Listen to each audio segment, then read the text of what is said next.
ఆదికాండము 19వ అధ్యాయము. ఆ సాయంకాలమందు ఆ ఇద్దరు దేవదూతలు సొదొమ చేరినప్పటికీ లోతు సొదొమ గవిని యొద్ద కూర్చుండి ఉండెను. లోతు వారిని చూచి వారిని ఎదుర్కొనుటకు లేచి సాష్టాంగ నమస్కారము చేసి, నా ప్రభువులారా, దయచేసి మీ దాసుని ఇంటికి వచ్చి రాత్రి వెళ్ళబుచ్చి కాళ్ళు కడుగుకొనుడి. మీరు పెందలకడ లేచి మీ త్రోవను వెళ్ళవచ్చుననెను. అందుకు వారు, అలాగు కాదు, నడివీధిలో రాత్రి వెళ్ళబుచ్చెదమని చెప్పిరి. అయినను అతడు మిక్కిలి బలవంతము చేసినప్పుడు వారు అతని తట్టు తిరిగి అతని ఇంట ప్రవేశించిరి. అతడు వారికి విందు చేసి పొంగని రొట్టెలు కాల్చగా వారు భోజనము చేసిరి. వారు పండుకొనక ముందు ఆ పట్టణస్థులు, అనగా సొదొమ మనుష్యులు, బాలురును వృద్ధులను ప్రజలందరూ నలుదిక్కుల నుండి కూడివచ్చి ఆ ఇల్లు చుట్టువేసి లోతును పిలిచి, ఈ రాత్రి నీ యొద్దకు వచ్చిన మనుష్యులు ఎక్కడ? మేము వారిని కూడునట్లు మా యొద్దకు వారిని వెలుపలకి తీసుకొని రమ్మని అతనితో చెప్పగా, లోతు వెలుపల ద్వారమునొద్దనున్న వారి దగ్గరకు వెళ్ళి తన వెనుక తలుపు వేసి, అన్నలారా, ఇంత పాతకము కట్టుకొనకుడి. ఇదిగో, పురుషుని కూడని 2 కుమార్తెలు నాకున్నారు. సెలవైతే వారిని మీ యొద్దకు వెలుపలకి తీసుకొని వచ్చేదను. వారిని మీ మనస్సు వచ్చినట్లు చేయుడి. ఈ మనుష్యులు నా ఇంట నీడకు వచ్చి ఉన్నారు గనుక వారిని మీరేమీ చేయకూడదని చెప్పినప్పుడు వారు, నీవు అవతలకి పొమ్మనిరి. మరియు వారు, వీడెవడో మనలోనికి పరదేశిగా వచ్చి తీర్పరిగా నుండ చూచుచున్నాడు కాగా వారికంటే నీకు ఎక్కువ కీడు చేసేదమని చెప్పి లోతు అను ఆ మనుషుని మీద దొమ్మిగా పడి తలుపు పగలగొట్టుటకు సమీపించిరి. అయితే ఆ మనుషులు తమ చేతులు చాపి లోతును ఇంటి లోపలికి తమ యొద్దకు తీసుకొని తలుపు వేసిరి. అప్పుడు వారు పిన్నలు మొదలుకొని పెద్దల వరకు ఆ ఇంటి ద్వారము దగ్గరనున్న వారికి కనుమబ్బు కలుగజేయగా వారు ద్వారము కనుగొనలేక విసికిరి. అప్పుడు ఆ మనుష్యులు లోతుతో, ఇక్కడ నీకు మరి ఎవరున్నారు? నీ అల్లుని, నీ కుమారులను, నీ కుమార్తెలను, నీ ఊరిలో నీకు కలిగిన వారిని అందరినీ వెలుపలకి తీసుకొని రమ్ము. మేము ఈ చోటు నాశనము చేయవచ్చితిమి. వారిని గూర్చి మొర యెహోవా సన్నిధిలో గొప్పదాయను గనుక దాని నాశనము చేయుటకు యెహోవా మమ్మను పంపెనని చెప్పగా, లోతు బయటకు వెళ్ళి తన కుమార్తెలను పెండ్లాడనయున్న తన అల్లులతో మాటలాడి, లెండి, ఈ చోటు విడిచిపెట్టి రండి, యెహోవా ఈ పట్టణమును నాశనము చేయబోచున్నాడని చెప్పెను. అయితే అతడు తన అల్లుళ్ళ దృష్టికి ఎగతాళి చేయువాని వలె నుండెను. తెల్లవారినప్పుడు ఆ దూతలు లోతును త్వరపెట్టి, లెమ్ము, ఈ ఊరి దోషశిక్షలో నశించిపోకుండా నీ భార్యను ఇక్కడ నుండి నీ 2 కుమార్తెలను తీసుకొని రమ్మని చెప్పిరి. అతడు తడవు చేసెను. అప్పుడు అతని మీద యెహోవా కనికరపడుట వలన ఆ మనుషులు అతని చేతిని, అతని భార్య చేతిని, అతని 2 కుమార్తెల చేతులను పట్టుకొని వెలుపలకు తీసుకుని వచ్చి ఆ ఊరి బయట నుంచిరి. ఆ దూతలు వారిని వెలుపలకి తీసుకుని వచ్చిన తరువాత ఆయన, నీ ప్రాణమును దక్కించుకొనున్నట్లు పారిపొమ్ము, నీ వెనుక చూడకుము, ఈ మైదానములో ఎక్కడనూ నిలువక నీవు నశించిపోకుండా ఆ పర్వతమునకు పారిపొమ్మని చెప్పగా, లోతు, ప్రభువా, అలాగు కాదు. ఇదిగో, నీ కటాక్షము నీ దాసుని మీద వచ్చినది.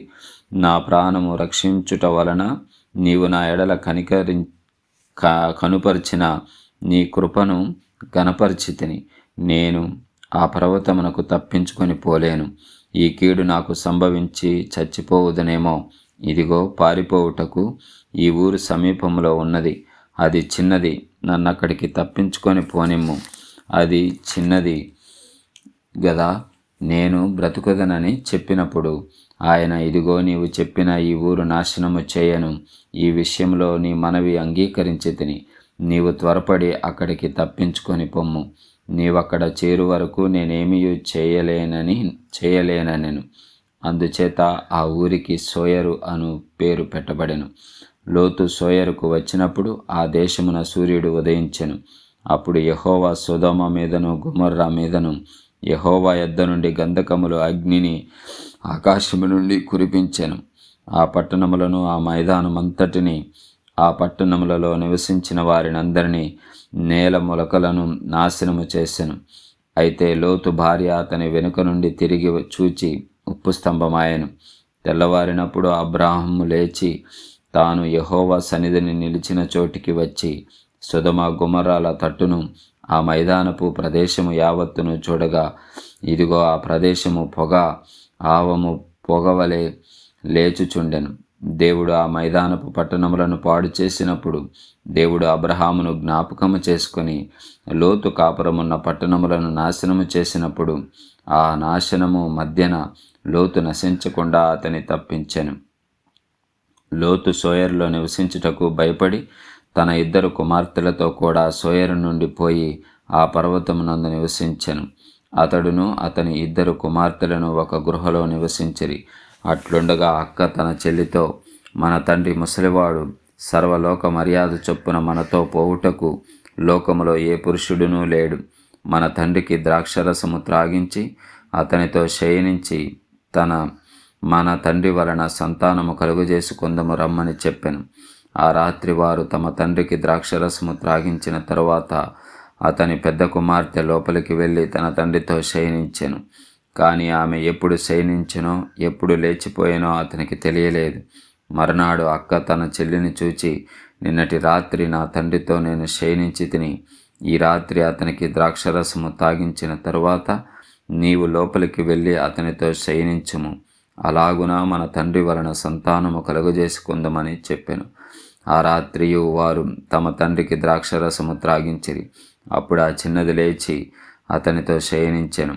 ఆమె ఎప్పుడు శయనించెనో ఎప్పుడు లేచిపోయినో అతనికి తెలియలేదు. అలాగున లోతు యొక్క 2 కుమార్తెలు తమ తండ్రి వలన గర్భవతులైరి. వారిలో పెద్దది కుమారుని కని వానికి మోయాబు అని పేరు పెట్టెను. అతడు నేటి వరకు మోయాబీయులకు మూలపురుషుడుగా ఎంచబడెను. చిన్నది కూడా కుమారుని కని వానికి బెన్నమ్మి అని పేరు పెట్టెను. అతడు నేటి వరకు అమ్మోనీయులకు మూలపురుషుడిగా ఎంచబడెను. ఆదికాండం 20వ అధ్యాయం. అక్కడ నుండి అబ్రహాము దక్షిణ దేశమునకు తరలిపోయి కాదేశుకును షూరుకును మధ్య ప్రదేశములో నివసించి గెరారులో కొన్నాళ్ళు ఉండెను.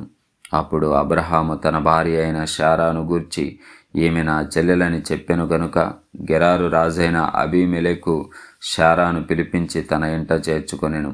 అయినను రాత్రివేళ దేవుడు స్వప్నమందు అబీమెలెకు నొద్దకు వచ్చి, నీవు నీ ఇంట చేర్చుకొనిన స్త్రీ ఒక పురుషునికి భార్య గనుక ఆమె నిమిత్తము నీవు చచ్చినవాడవు సుమా అని చెప్పెను. అయితే అబీమెలెకు ఆమెతో పోలేదు గనుక అతడు, ప్రభువా, ఇట్టి నీతిగల జనమును హతము చేయుదవా? ఈమె నా చెల్లెలని అతడు నాతో చెప్పలేదా? మరియు ఆమె కూడా అతడు నా అన్న అనెను.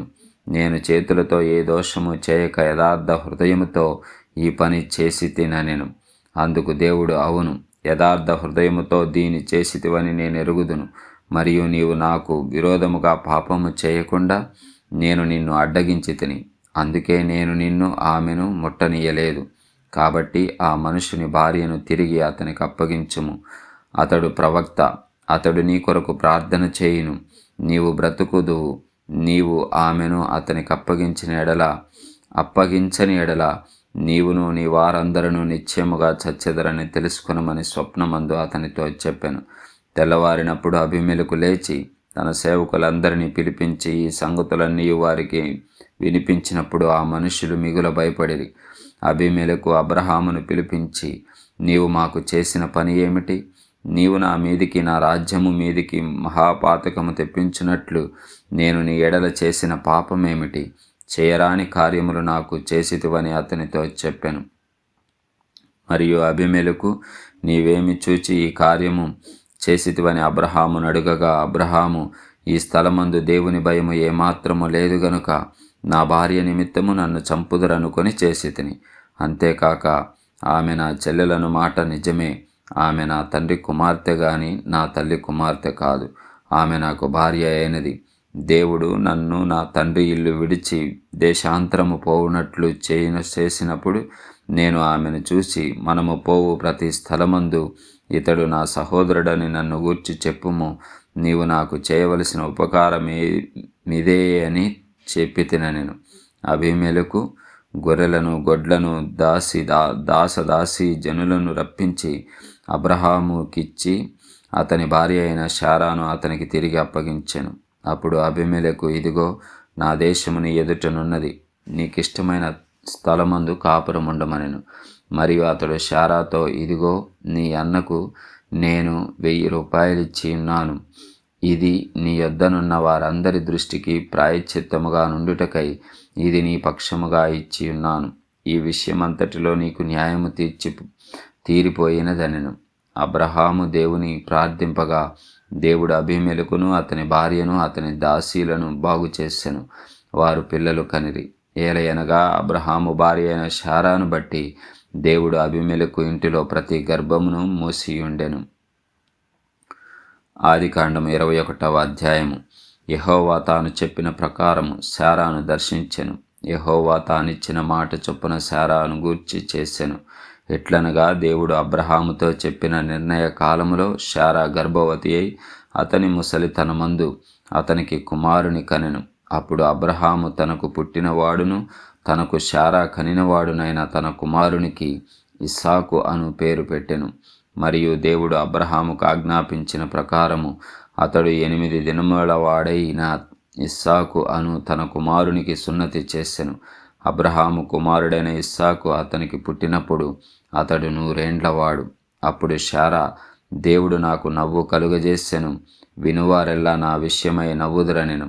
మరియు శారా పిల్లలకు స్తన్యమిచ్చునని ఎవరు అబ్రహాముతో చెప్పును? నేను అతని ముసలితనమందు కుమారుని కంటిని గదా అనెను. ఆ పిల్లవాడు పెరిగి పాలు విడిచెను. ఇస్సాకు పాలు విడిచిన దినమందు అబ్రహాము గొప్ప విందు చేసెను. అప్పుడు అబ్రహామునకు ఐగుప్తీయురాలైన హాగరు కనిన కుమారుడు పరిహసించుట శారా చూచి, ఈ దాసిని దీని కుమారుని వెళ్ళగొట్టుము. ఈ దాసి కుమారుడు నా కుమారుడని ఇస్సాకుతో వారసుడై ఉండడని అబ్రహాముతో అనెను. అతని కుమారుని బట్టి ఆ మాట అబ్రహామునకు మిక్కిలి దుఃఖము కలుగజేసెను. అయితే దేవుడు, ఈ చిన్నవానిని బట్టియు నీ దాసిని బట్టియు నీవు దుఃఖపడవద్దు. శారా నీతో చెప్పు ప్రతి విషయంలో ఆమె మాట వినుము. ఇస్సాకు వలన అయినదియే నీ సంతానమనబడును. అయినను ఈ దాసి కుమారుడును నీ సంతానమే గనుక అతని కూడా ఒక జనముగా చేసేదనని అబ్రహాముతో చెప్పెను. కాబట్టి తెల్లవారినప్పుడు అబ్రహాము లేచి ఆహారమును నీళ్ల తిత్తిని తీసుకొని ఆ పిల్లవానితో కూడా హాగరునకు అప్పగించి ఆమె భుజము మీద వాటిని పెట్టి ఆమెను పంపివేసెను. ఆమె వెళ్ళి బెయేర్షెబా అరణ్యములో ఇటు అటు తిరుగుచుండెను. ఆ తిత్తిలోని నీళ్లు అయిపోయిన తరువాత ఆమె ఒక పొద క్రింద ఆ చిన్నవాని పడవేసి, ఈ పిల్లవాని చావు నేను చూడలేనని అనుకొని ఇంటివేత దూరము వెళ్ళి అతనికి ఎదురుగా కూర్చుండెను. ఆమె ఎదురుగా కూర్చుండి ఎలుగెత్తి ఏడ్చెను. దేవుడు ఆ చిన్నవాని మొర వినెను. అప్పుడు దేవుని దూత ఆకాశము నుండి హాగరును పిలిచి, హాగరు, నీకేమీ వచ్చినది? భయపడకుము. ఆ చిన్నవాడున్న చోట దేవుడు వాని స్వరము వినియున్నాడు. నీవు లేచి ఆ చిన్నవాని లేవనెత్తి నీ చేత పట్టుకొనుము. వానిని గొప్ప జనముగా చేసేదనని ఆమెతో అనెను. మరియు దేవుడు ఆమె కన్నులు తెరిచినందున ఆమె నీళ్ల ఊట చూచి వెళ్ళి ఆ తిత్తిని నీళ్లతో నింపి చిన్నవానికి త్రాగనిచ్చెను. దేవుడు ఆ చిన్నవానికి తోడై ఉండెను. అతడు పెరిగి పెద్దవాడై ఆ అరణ్యములో కాపురముండి విలుకాడాయను. అతడు పారాను అరణ్యములోనున్నప్పుడు అతని తల్లి ఐగుప్తు దేశము నుండి ఒక స్త్రీని తెచ్చి అతనికి పెండ్లి చేసెను.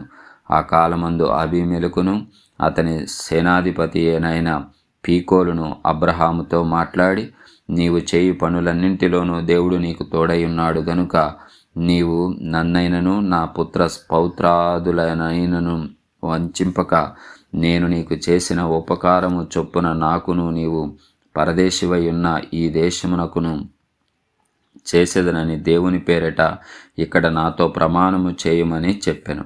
అందుకు అబ్రహాము, ప్రమాణము చేసేదనెను.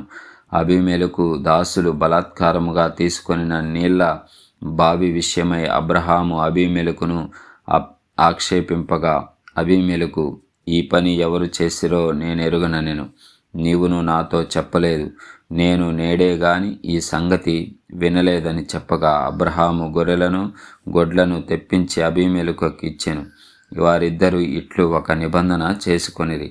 తరువాత అబ్రహాము తన గొర్రెల మందలో నుండి 7 పెంటి పిల్లలను వేరుగా నుంచెను గనుక అబీమెలెకు అబ్రహాముతో, నీవు వేరుగా ఉంచిన ఈ 7 గొర్రె పిల్లలు ఎందుకని అడిగెను.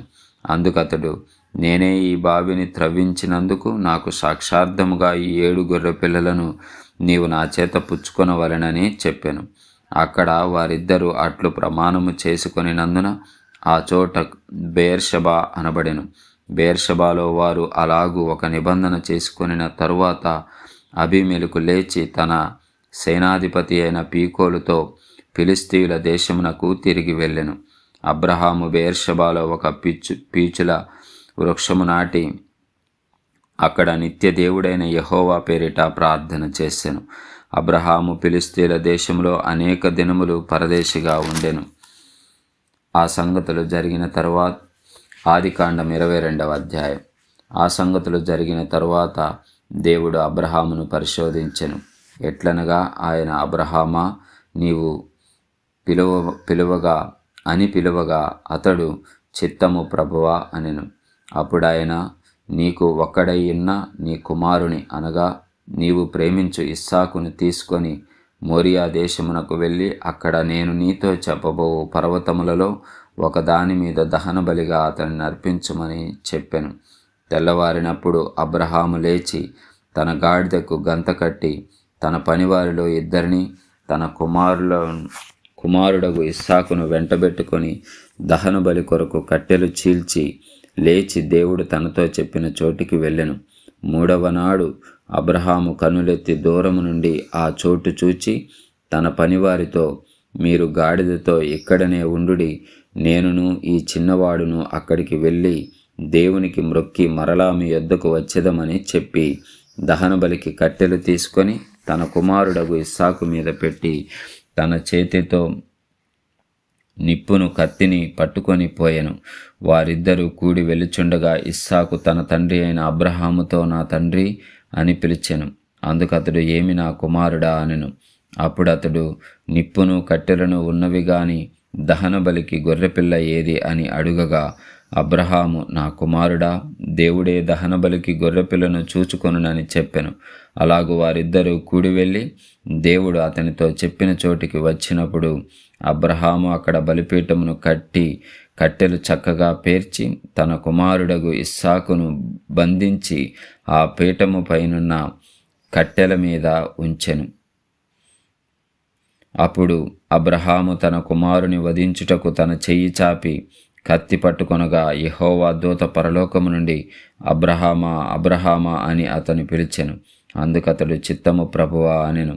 అప్పుడు ఆయన, ఆ చిన్నవాని మీద చెయ్యి వేయకుము, అతనినేమీ చేయకుము, నీకు ఒక్కడయ్యున్న నీ కుమారుని నాకియ వెనుతీయలేదు గనుక నీవు దేవునికి భయపడువాడవని అందువలన నాకు కనబడుచున్నదనెను.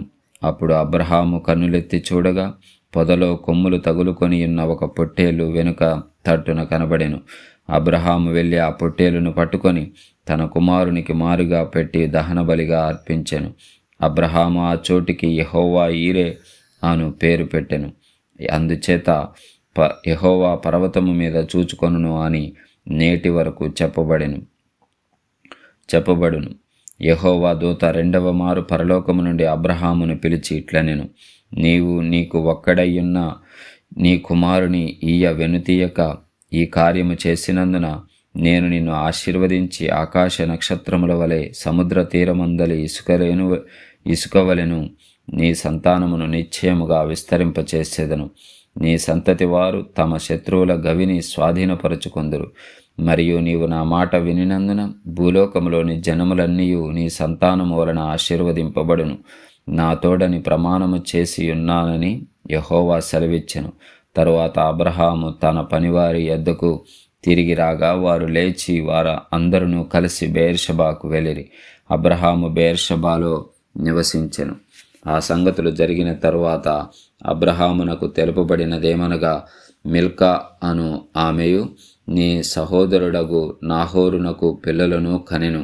వారు ఎవరనగా అతని జ్యేష్ఠ కుమారుడైన ఊజు, ఇతని తమ్ముడైన బూజు, ఆరాము తండ్రి అయిన కెమూయేలు, కెసెదు, హాజో, పిల్గాసు, ఇద్లాపు, బెతుయేలు రిబ్కాను కనెను.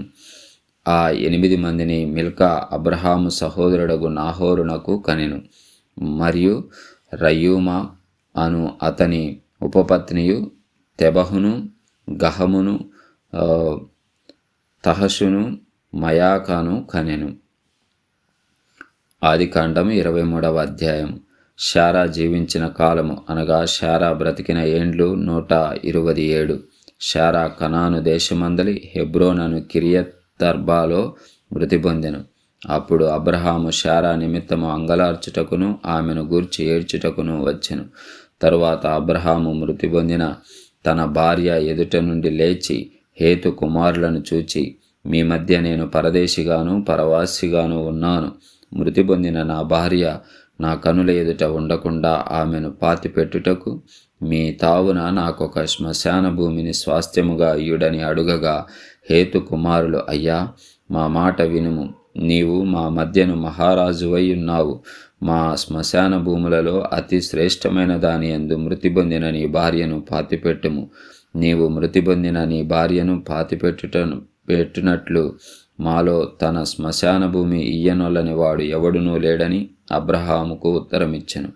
అప్పుడు అబ్రహాము లేచి ఆ దేశపు ప్రజలైన హేతు కుమారులకు సాగిలపడి, మృతి పొందిన నా భార్యను నా ఎదుట ఉండకుండా నేను పాతిపెట్టుట మీకు ఇష్టమైతే నా మాట వినుడి. సోహరు కుమారుడైన ఎఫ్రోను తన పొలము చివరను తనకు కలిగి ఉన్న మక్పేల గుహను నాకిచ్చినట్లు నా పక్షముగా అతనితో మనవి చేయుడి. మీ మధ్యన శ్మశాన భూమిగా నుండుటకు నిండు వెలకు అతడు దానిని నాకు స్వాస్థ్యముగా ఇయ్యవలెనని వారితో చెప్పెను. అప్పుడు ఎఫ్రోను హేతు కుమారుల మధ్యను కూర్చుండి ఉండెను. హిత్తీయుడైన ఎఫ్రోను తన ఊరి గవిని ప్రవేశించు వారందరి ఎదుట హేతు కుమారులకు వినబడినట్లు అబ్రహాముతో చెప్పిన ప్రత్యుత్తరమేమనగా, అయ్యా, అట్లు కాదు, నా మనవి ఆలకించుము. ఆ పొలమును నీకిచ్చుచున్నాను, దానిలోనున్న గుహను నీకిచ్చుచున్నాను, నా ప్రజల ఎదుట అది నీకిచ్చుచున్నాను. మృతి పొందిన నీ భార్యను పాతిపెట్టుమనెను. అప్పుడు అబ్రహాము ఆ దేశపు ప్రజల ఎదుట సాగిలపడి, సరే, కాని నా మనవి ఆలకించుము. ఆ పొలమునకు వెల ఇచ్చేదను. అది నా యొద్ద పుచ్చుకొనిన ఎడల మృతి పొందిన నా భార్యను పాతిపెట్టేదనని ఆ దేశ ప్రజలకు వినబడినట్లు ఎఫ్రోనుతో చెప్పెను. అందుకు ఎఫ్రోను, అయ్యా, నా మాట వినుము. ఆ భూమి 400 తులముల వెండి చేయును. నాకు నీకు అది ఎంత? మృతి పొందిన నీ భార్యను పాతిపెట్టమని అబ్రహామునకు ఉత్తరమిచ్చెను. అబ్రహాము ఎఫ్రోను మాట వినెను. కాబట్టి హేతు కుమారులకు వినబడినట్లు ఎఫ్రోను చెప్పిన వెల అనగా వర్తకులలో చెల్లు 400 తులముల వెండి అబ్రహాము తూచి అతనికిచ్చెను. అలాగున మమ్రే ఎదుటనున్న మక్పేల యందలి ఎఫ్రోను పొలము అనగా ఆ పొలమును, దాని యందలి గుహయు, దాని పొలిమేర అంతటిలోనున్న ఆ పొలము చెట్లన్నీయు అతని ఊరి గవిని ప్రవేశించు వారందరిలో హేతు కుమారుల ఎదుట అబ్రహామునకు స్వాస్థ్యముగా స్థిరపరచబడెను.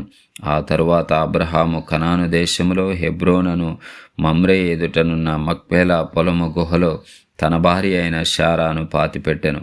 ఆ పొలమును, దానిలోనున్న గుహయు హేతు కుమారుల వలన శ్మశానము కొరకు అబ్రహామునకు స్వాస్థ్యముగా స్థిరపరచబడెను.